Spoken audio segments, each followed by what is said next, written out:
السلام عليكم خياتي، ان شاء الله تكونوا كامل بخير وعلى خير وبصحة جيدة.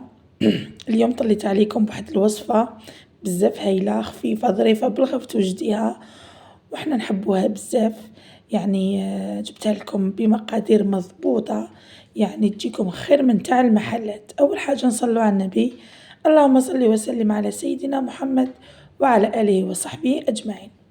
واش نحتاجو في هذه الوصفة؟ نحتاجو 2 حبات بيض درجة حرارة الغرفة، عندنا قرصة ملح مع سنينة ثوم، عندنا نصف ملعقة نتاع موتارد، وعندنا 2 ملاعق خل مع 300 ملي نتاع زيت، يعني زيت المائدة.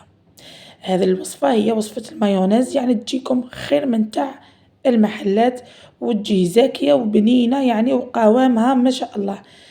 يعني هذو 2 حبات بيض ماهم كبار ماهم صغار، لازم ديري لهم 300 ملي نتاع زيت باش تخرج لك الوصفة يعني مليحة. هاي ليك نحطو البيض نتاعنا وسنة الثوم مع الملح، نزيدو الزيت، يعني نحطو كامل المكونات. المقادير كيما قلت لك راهي مضبوطة، ما ديريش حبة بيض، ديري لازم 2 باسكو انا عطيتها لك ب2 حبات باش تتحصلي على كمية يعني كافية وتكفيك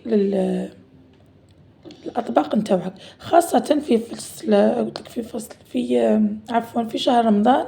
راكم عارفين نستعملوها بزاف في لي سالاد، في لي هاذوك لي ميني بيتزا، لي ميني ساندويتش، يعني يجو ما شاء الله. هاي ليك نحطو كامل المكونات هنا باش تنجح لك يعني العملية 100%. كي تحطي الخلاط حطيه جوست فوق هذاك الصفر نتاع البيض، حطيه فوق هذاك الصفر نتاع البيض وما ترفديش البراميكسور تاعك. يعني ان بون مومون حطيه وعبزيه وخبطيه مليح وانتي حابسه، يعني ما ترفديش وطلعي حتى تشوفي الخليط نتاعك خسرت ليه. بعد بداي يعني تخدمي فيه، شوفوا الله يبارك القوام نتاعها، يعني هذيك هي اللي تخليه ينجح لك من اول مره.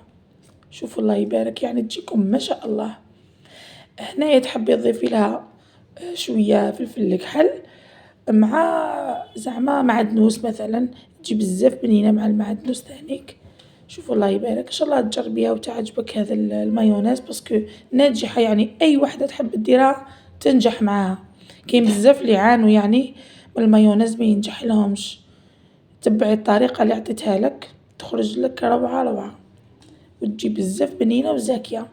ان شاء الله تعجبكم هذه الوصفه، يعني طليت عليكم فيديو خفيف ظريف، والى الملتقى ان شاء الله، مع السلامه.